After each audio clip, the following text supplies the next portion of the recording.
Hello good morning दोस्त, Ravi online classes में आपका स्वागत है। इस वीडियो में हम लोग देखेंगे 12th क्लास बायोलॉजी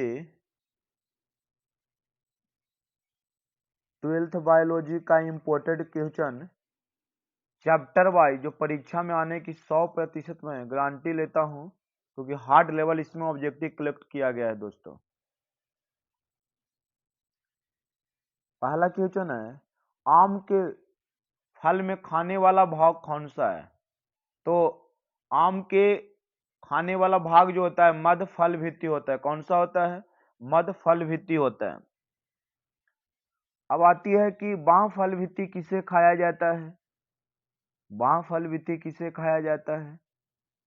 तो बेर का बाह्य भित्ति खाया जाता है। अंतः फल भित्ति तरबूजा के, बेल का, ये सबको अंतः अमरूद को बीजांडसन खाया जाता है। फल भित्ति खाया जाता है। नाशपाती का गुददार खाया जाता है। अंगूर का फल भित्ति एवं बीजांड खाया जाता है। पपीता का मध्य भित्ति खाया जाता है। केला का मध्य भित्ति एवं अंतः फल भित्ति खाया जाता है। याद रखिएगा, लीची का गुददार या एरिल भाग खाया जाता है। समसूत्री विभाजन होता है, तो समसूत्री विभाजन किसमें होता है दोस्तों? तो कायिक कोशिका में समसूत्री विभाजन होता है। कायिक कोशिका में समसूत्री विभाजन होता है।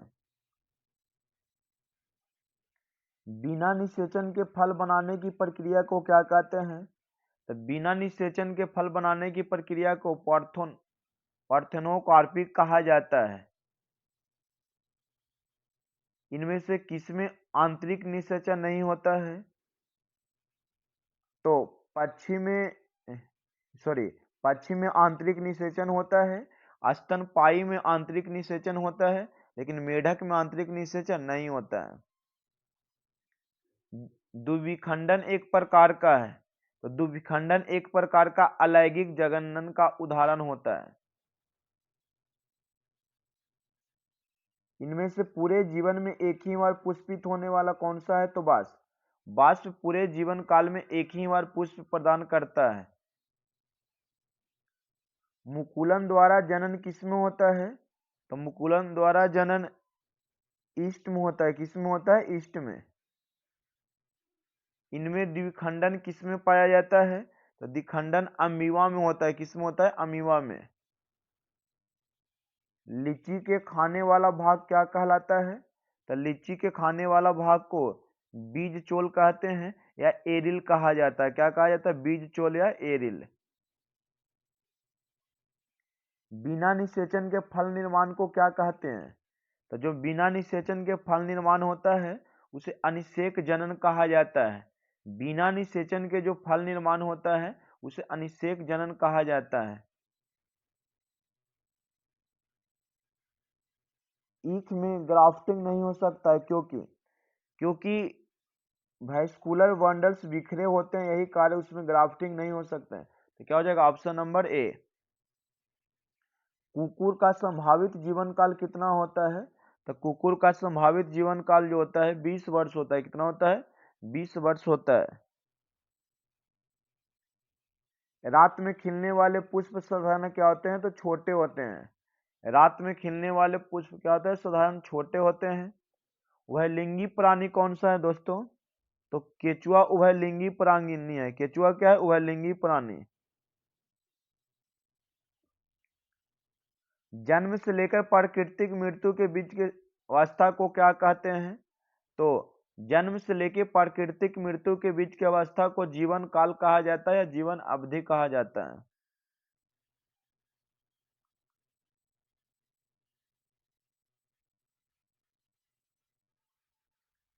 अमीबा में प्रजनन किस प्रकार का होता है?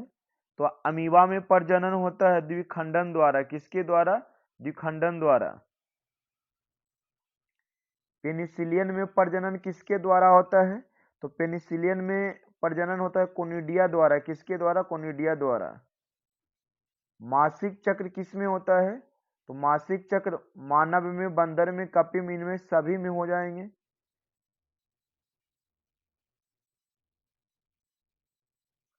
इनमें से कौन एक लिंगी नहीं है? तो गाय एक लिंगी है, कुत्ता एक लिंगी है, तिलचट्टा एक, केचुआ एक लिंगी नहीं है, केचुआ एक लिंगी नहीं है। मानव युग्मक में गुण सूत्र की संख्या कितनी होती है? तो मानव युग्मक में गुण सूत्र, युग्मक जब भी लगाएगा तो 23 होगा दोस्तों। तो क्या हो जाएगा? Option number B. प्रकंद का एक उदाहरण है, तो प्रकंद एक उदाहरण है अदरक का। किसका है? अदरक का। मानव मादा में अंडे का निषेचन कहाँ होता है? तो मादा में अंडे का निषेचन होता है फलोपियन नलिका में। कहाँ होता है? फलोपियन नलिका में।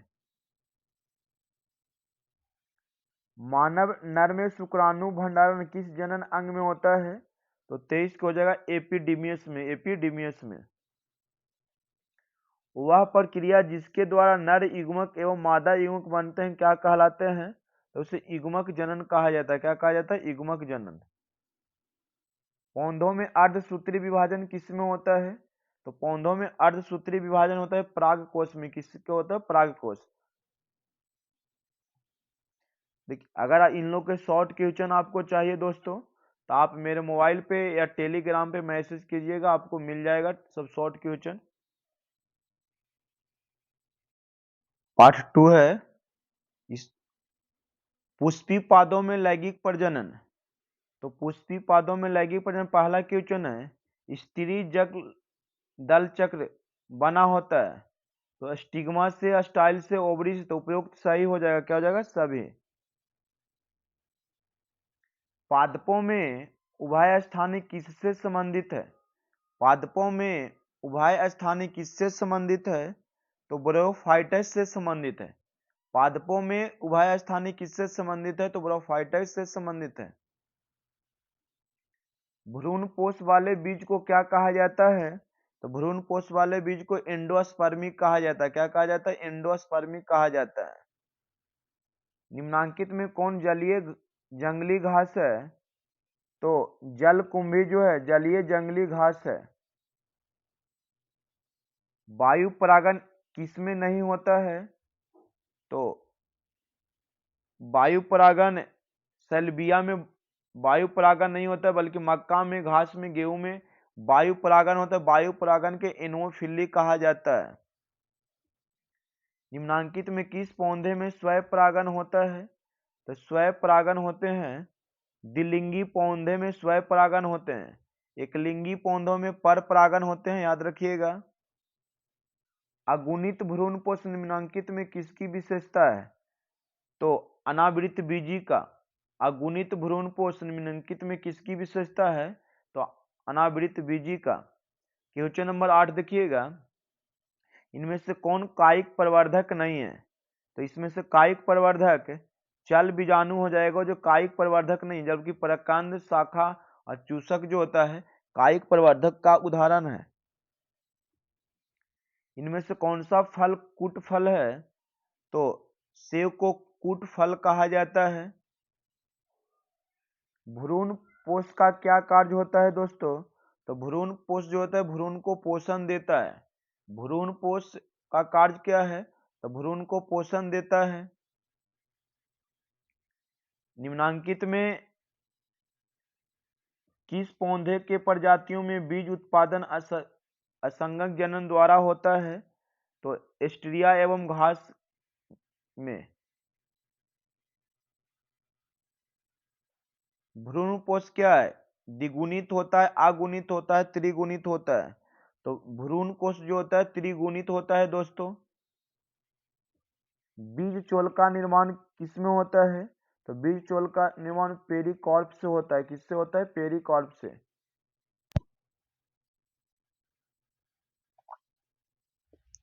भूमि फलनी फल क्या है? तो मूंगफली को भूमि फलनी फल के नाम से जाना जाता है या कहा जाता है। वायु परागण समृद्धता पाया जाता है।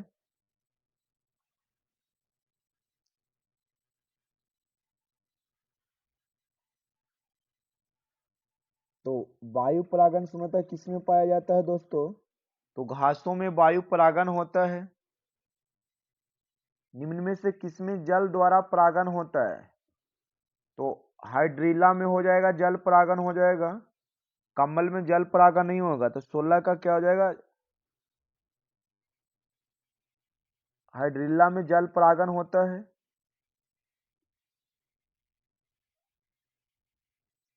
भ्रूण कोश की सेंट्रल कोशिका क्या है? तो द्वितीय केंद्रक होता है। क्या होता है? द्वितीय केंद्रक होता है। निम्न में कौन एक लिंगी पुष्प है?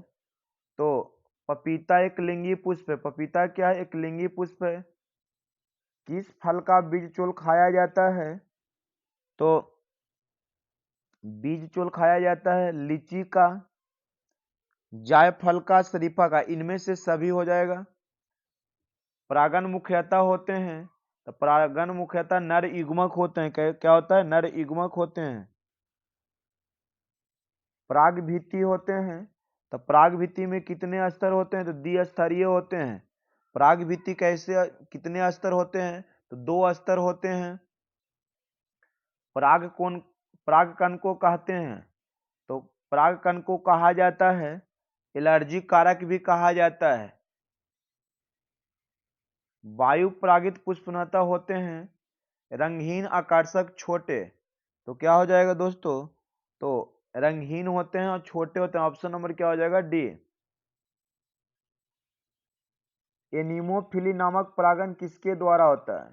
तो एनीमोफिली नामक परागन हवा द्वारा होता है। किसके द्वारा होता है? हवा द्वारा होता है। इंटमोफिली नामक परागन किसके द्वारा होता है? तो इंटमोफिली नामक परागन कीड़ा द्वारा होता है। किसके द्वारा? कीड़ा द्वारा। प्रत्येक पादप कोशिका से पूर्ण पौधा बन सकता है, इस गुण को क्या कहते हैं? तो इस गुण को कहा जाता है टोटिपोटेंसी कहा जाता है, करके याद रखिएगा। इतने ही हार्ड क्वेश्चन आपको पूछे जाएंगे दोस्तों। प्रोटोप्लास्ट कल्चर का फ्यूजन क्या है? तो पीजी हो जाएगा, पीज। कमल में परागन किसके द्वारा होता है? तो कमल में परागन जल द्वारा नहीं होता है, कीट द्वारा होता है। कमल में परागन किसके द्वारा होता है? तो कीट द्वारा होता है। परागन से अगुणित पौधे का विकास कहलाता है, तो सोमेटिक हाइब्रिडाइजेशन कहलाता है। पुष्प बंद रहते हैं किसमें दोस्तों? तो पुष्प जिसमें बंद रहते हैं उसे क्लिस्टोगेमी कहते हैं। क्या कहते हैं? क्लिस्टोगेमी कहते हैं। आवृत बीजी में कौन सी संरचना नहीं होती है? तो आवृत बीजी में जो संरचना नहीं होती है उसमें अंडप होता है, परागकोश होता है, गुरुकुमित होता है, आर्किगोमियम नहीं होता है। समान आवृत्ति बीजी भ्रूणपोष होता है, तो समान आवृत्ति बीजी जो होते हैं वह 7 कोशिकीय होते हैं।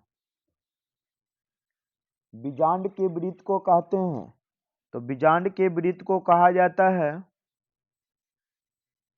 फ्यूनिनिकल। क्या कहा जाता है? फ्यूनिनिकल। निषेचन के पश्चात बीजांड परिवर्तन हो जाता है, तो निषेचन के पश्चात बीजांड परिवर्तन किसमें हो जाता है? तो बीज में परिवर्तित हो जाता है। अनिषेक जनन समता मिलता है किसे में? तो अनिषेक जनन अंगूर में होता है। किस में होता है? अंगूर में। आर्थोट्रोपस बीजांड में बीजांड द्वार तथा निवाहक होते हैं, तो किस में होता है दोस्तों? आर्थोट्रोपस बीजांड में बीजांड द्वारा तथा निवाहक होते हैं। किस में? तो बीजांड वृत्त से सीधी रेखा में होते हैं। बीजांड में अर्धसूत्री विभाजन होता है, तो बीजांड में अर्धसूत्री विभाजन होता है गुरु बीजाणु मातृ कोशिका में। किसने सिद्ध किया कि कोशिका टोटिपोटेंट होती है? तो स्टीवार्ड ने सिद्ध किया था कि कोशिका टोटिपोटेंट होती है। एक पारिरूपिक आवृतबीजी भ्रूण कोश प्रायः होते हैं, तो 7 कोशिकीय होते हैं। भारतीय आवृतबीजी भ्रूण विज्ञान के जनक कौन है? भारतीय आवृत बीज भ्रूण विज्ञान के जनक कौन है? तो 40 के राइट आंसर हो जाएगा पी महेश्वरी, क्या हो जाएगा? पी महेश्वरी। पोली एम्ब्रियोनी पाई जाती है, तो पोली एम्ब्रियोनी पाई जाती है सीटस में। किसमें पाई जाती है? सीटस में। जब जायांग में स्त्री केसर एक दूसरे से जुड़े रहते हैं तो क्या कहलाते हैं?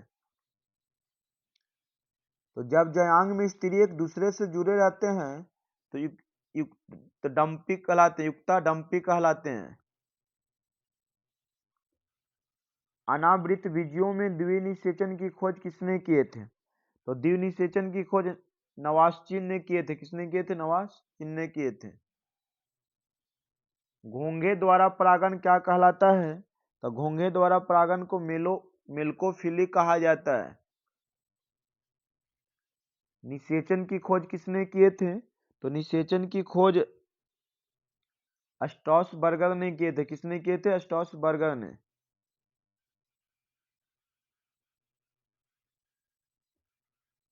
गुरु बीजाणु मातृ कोशिका से क्या बनता है? तो गुरु बीजाणु बनता है। क्या बनता है? गुरु बीजाणु। पराग नलिका का बीजांड द्वार से बीजांड काय में प्रवेश क्या कहलाता है दोस्तों?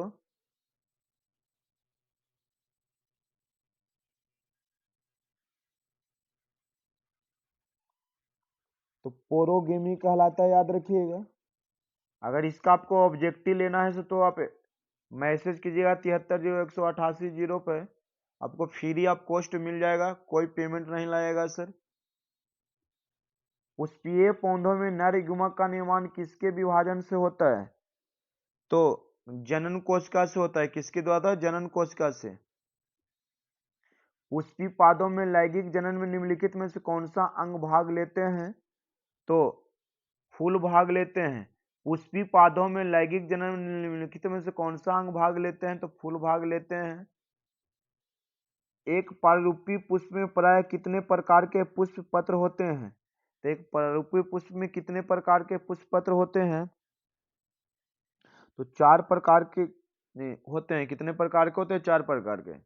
अगर इसका आपको पीडीएफ चाहिए तो आप मैसेज कीजिएगा। इसमें ऑब्जेक्टिव, ये सब इंपोर्टेंट क्वेश्चन चाहिए तो आप मैसेज कीजिएगा।